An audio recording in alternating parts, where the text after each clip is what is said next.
Welcome, everyone. Welcome. We are here, very honored to have the presence of DianE Christensen. She is a yogini master practitioner, and she is also my best friend. So you can imagine how honored and privileged and touched and moved and inspired I am to be here today interviewing this dear, powerful, amazing leader in our community and in our world, because you extend out into the world, DianE. Absolutely. So let's all give DianE Christensen a big, warm welcome. Woo! Yes. DianE, beautiful DianE. Yes, Bonnie. I would love to ask you some questions. Please. And I want you to tell us a little bit about how you got to this stage of your life. Okay. All right. Well, I've had a really long, full life, so I'm going to give you the condensed version. But I think it began when I was about 5 years old. I used to go next door to this widow lady's house that lived next to us, and I would go with her, and she would take me down to the store. I would go grocery shopping with her, and then she would take me to the Arctic Circle and buy me an ice cream of my choice. But the thing was is she wouldn't let me have chocolate. It was against the rules. It was against the law. And so at 5, my little mind was going, where does it, my God would let me have chocolate? Where does it say you can't have chocolate? So that was probably my first defining moment of seeking God, seeking truth.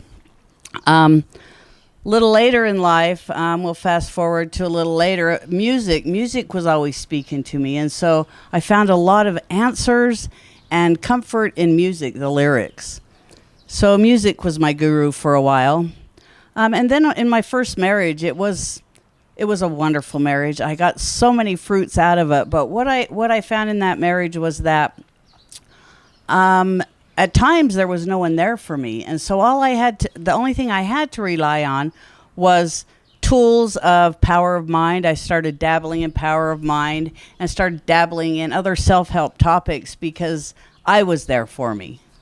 And so it caused me, when all else fails, is to go to myself, to seek myself. So I started dabbling, and I've always been an inquisitive person. And so I'm always, well, why? And I'm reading. I started reading a book called Seth Speaks, which was about metaphysics of the mind, and that intrigued me for years, understanding the mind. And I did tarot cards. I tried that. I tried numerology. I went to S training. I went to Gary Acevedo's Awakening course. That was one of my earlier days thing. But all of that was, I was still just seeking that within myself, the power of myself. So something in me always knew that there was a power greater than what appeared in front of me within me. And so I began seeking that. Along the marriage, I remember my sister-in-laws, they would play these games, and they would get me on the phone, and they would say I said things and didn't say things, and what I got from that kind of tormented situation, or whatever it is we do in society, was what I learned to know was the truth inside me. So it didn't matter what they said. I learned to check in with myself and know the truth. And so it didn't matter what they said I did or how I acted. That was when I began seeking the feeling or that place inside of me that felt right and that was the truth. And then I've just expanded on that in many modalities. And of every modality I did, what kept happening is I'd go out and try a workshop, read a book, and at the end it was always, oh, it's inside you. It's like, oh, I knew it all along. And then, kind of fall back to sleep, and I'd go do another one, and it's like, oh, everything's inside of you. So went through that for a while. And at one point I tried a yoga class, and it was years ago, 25 years ago, I went to it. And what I remembered about that was that they would have you set an intention at the start of the practice or ask a question. And so being the seeking spiritual person I would ask these profound, in my mind, metaphysical questions that I hadn't been able to logically find an answer. And I would do the yoga practice, and then sure enough, I'd be driving home, and it would just, the understanding would just float into me. And so I remembered that about yoga, and I wasn't really into yoga at that time, but I had always remembered that about my memory of yoga was like, oh, whatever I asked, the answer always slid in. So just kept doing different spiritual seeking. I learned from going inside that, my heart was actually my center, and that became the heart-centered place that I would refer to inside me where everything felt okay. And so as that spoke to me, so if I took a workshop, I was seeing how that spoke to my heart. Or if I was going to do something, I was seeing how that pulled to me. And so one day I was sitting at church at the Center for Spiritual Living, and they talked about what a practitioner did. And like joy just overflowed my heart, my arms, more than ever before. And I knew that that was going to be my next venture. So I've spent many years as a spiritual practitioner, becoming educated on the requirements of that. I've been a practitioner for 2 years there now, a licensed practitioner. And then somewhere along the way, I started getting back into yoga. And it was more, at first, a physical attraction that, to lose some weight or whatever. And I began doing the hot yoga. And as I started doing that, just a magic began to occur where my body, my internal speaking self started speaking to me different. And it was also a gift of yoga. And it was about choices of food. These were willing, conscious choices. I didn't have to resist, say, I love French fries, but say French fries or the fried foods or the sweets. My body naturally started craving the natural, wonderful things. And so my body became more awake. And one day I got that everything I'd been seeking, I've been working so hard to get outside myself to this heavenly place. All these years, I just wanted to attain that. I got this aha moment that I had to go through myself to find myself. And so that was the gift of yoga. And so that's where I came along into the yoga path. So that's kind of where I'm at now, is in the yoga and practice it many times a week. And you are a yoga master. We've been to the Bhakti Fest and doing yoga. She reads all the yoga magazines, the yoga journals. I have taken your yoga classes, and they're profound. And DianE Christensen is one that has really mastered that going within that she's talking about. And it takes times, and it takes trials. It takes trials, and it takes us feeling how that feels when you're not in, to feel in. And I know that you are someone that really is rooted in that heart center and in that inner place and listening to the inner wisdom of the heart which has more gray matter than the brain. So we probably ought to listen to that place. So DianE, you are the best yoga teacher in the world. I've taken your classes, and I know you've been at the yoga festival. I know you're going to be at the Bhakti Fest soon teaching, and you are so passionate and so committed to yoga. And you've got your teacher training, but you're also now going to be a hot yoga teacher trainer, and you're teaching several classes around the valley, and you have been in the festivals. I am just curious, what does the title Yogini practitioner, master practitioner, what does that mean? Well, the way I came up with this is I was thinking of what my title is. And again, I'm feeling inside to see that what feels in alignment with me. And so I, just didn't want to throw out some cool title. So at first I came up with Divine Dabbler, because I've dabbled, and that kind of fit the bill. But this word, yogini, I kept seeing it appear, and I like to call it yogini, but yogini kept appearing to me. So I thought, yogini, I'll have that as my title. And so my partner, Phil, says, well, what does that mean? And so we Googled it. We Googled yogini, sorry. And what it says is, yogini is the feminine source, word of the masculine yogi.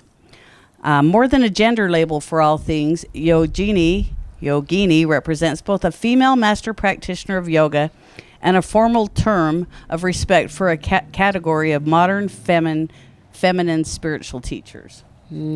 So a yogini in some contexts refers to the sacred feminine force made incarnate.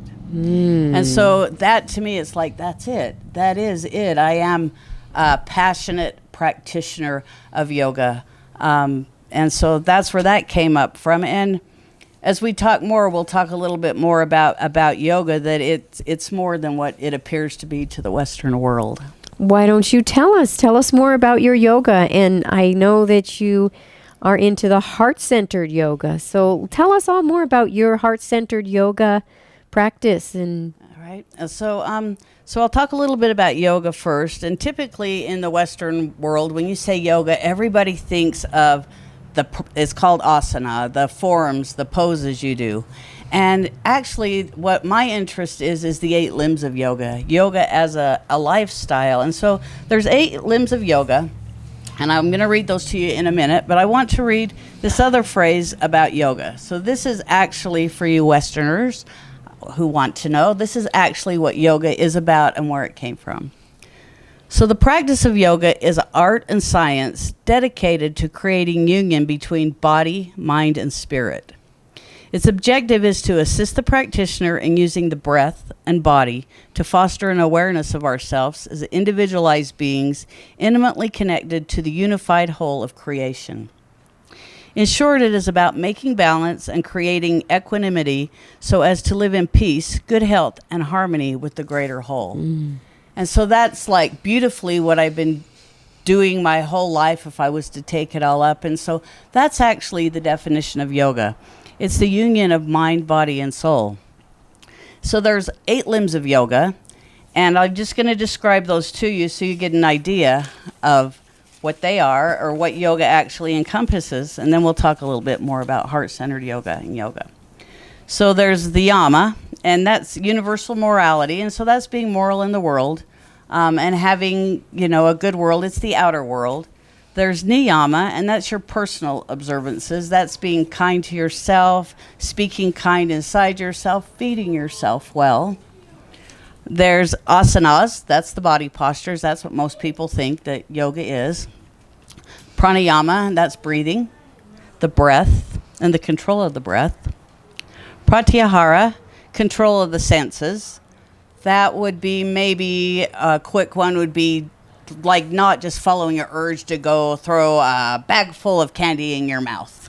It's having some kind of balance and control and being centered. Dharana, concentration or cultivating interperceptual awareness. So that's thinking, pondering, what about this? How does that work? It's questioning life, learning, educating. There's dhyana, which sounds like Diane. I like that a lot. mm-hmm. So that's the devotion or meditation on the divine. And then there's the ultimate samadhi, and that's union with the divine. And so that's the 8 limbs of yoga. And so that's more what my interest is like encompassing all that and practicing that in my daily life as my spiritual practice, just as my life practice. So heart-centered yoga is a sequence of asanas that I developed and breathing techniques. And of course, it would begin with the meditation or some breath work. And then we do asanas, and the asanas would be feeling from the heart or opening up the heart, asanas to open the heart, and going with the breath, just following the breath as it dances in and out of you and takes you in and out of the poses. And so for me, because I've guided from this inner heart, I've called it heart-centered yoga. And that's what you would get if you took a heart-centered yoga class with me. And I would recommend if anybody is able to get to one of DianE's classes here in the Valley, to please, it would be your benefit to go. She's an awesome yoga practitioner. And we're actually, we are very much in alignment in our yoga techniques. So we're actually developing a teacher practitioner training. Yep, we're going to have our own style. Yes. Yes. So we're working on that. So look forward to that. I would like to ask you where you see yourself in the future as this, and I'm going to just say, yogini, but yogini really does describe you, because you are a magical genie type of human being. So, I mean, you can keep all the meaning of yogini, all that divine, sacred, feminine that you embody and that you truly are, DianE. And add Eugenie. You keep saying it, because it adds that. Then we have all that, but we add the magical to it. So tell us what's in the future as your Eugenie practitioner. Well, of course, I'm continuing to bring my truth out and speak it to the community, because I know that this inner feeling inside of me, everyone has. So I'm going to continue to bring that out to the community. And then my partner and I, Phil Dugas, are in the midst of creating, it's called the Lighthouse, out of the valley, and that will be actually contain a large area for yoga, for breath work, for education of this practice of meditation, just bringing that space in. So that's what we're working towards. And in the meantime, I'm just still doing my practice and witnessing how the carpet just rolls out to take me to that vision that we hold of the lighthouse. And you are someone that walks your talk, DianE Christensen. You live the yoga, you live the meditation, you live the practices diligently and vigilantly in your life. More disciplined than probably anyone I know. You and Phil both, I would say, have been examples of really embodying that master yogini practitioner. I believe in your center so deeply because you are that center already. You're already that center, and your service. I just want to acknowledge you about your service projects. You've helped Center for Awakening with our fundraising opportunities. You've put in many, many hours of selfless service. DianE Christensen has worked up in the hospital with people and children and by their bedside counseling them. She's been to India doing service for leper colonies. This woman is an astounding woman all around in so many ways. We have just a couple more minutes. Can you could tell us real quickly about, I'm passionate about peacocks ever since I was 3, and I found a peacock down the street. Can you quickly tell us your peacock story? Yes, the peacock story. So again, my partner and I was reading a book, Science of Getting Rich. And it talked about just visualizing something and bringing it into existence. So we thought, well, being the dabblers we are, let's see, what can we think of? Maybe a feather. I remembered Richard Bach's Illusions. He had called in a feather and thought, well, no, we don't want it to be any feather, so let's do a peacock feather. So we thought we're going to see a peacock feather, and then I just knew that it was going to happen. You know, it was like faith. Just it was going to happen. I knew that peacock feather would come to me, and slowly, I mean, within days, I'd walk into my room and I'd pull out a greeting card that I hadn't written on, and there's a peacock feather, and we kind of chuckled. And on Facebook, all of a sudden, there were postings, and they were peacocks spreading their wings, and we continued to chuckle, and we had peacock feathers coming around the house, and we just started noticing peacocks everywhere. Even Krishna, the deity Krishna, who we had looked at often, oftentimes, I mean, he has a peacock feather in his hat. So we kept doing this, and more and more feathers were coming in. And one day I'm driving with my friend to an event, and we missed the road, so we had to go on a side road to turn around. So we go up this side road, and what do you see? There's like a peacock walking in a front yard. And I'm telling her about the story, so we stop, and pretty soon another one appears, and another one. There was like 4 peacocks just prancing through this neighborhood. And so that was kind of like the peak of the peacock feather. It was like a whole herd of peacocks. And so as far as that, also in our lighthouse, I do envision we will have peacocks. We'll have peacocks on site. Yay.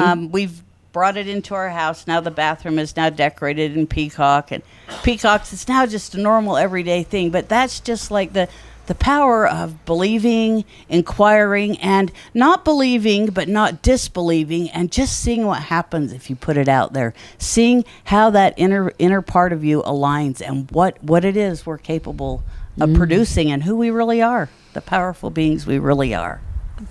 Wow, what a beautiful conclusion. Thank you so much, DianE Christensen. Thank you so much for being here. Let's give DianE a warm applause for her beautiful highlight. Thank you, everybody. Thanks for being here. Thanks for watching. Thanks for sharing. Woo.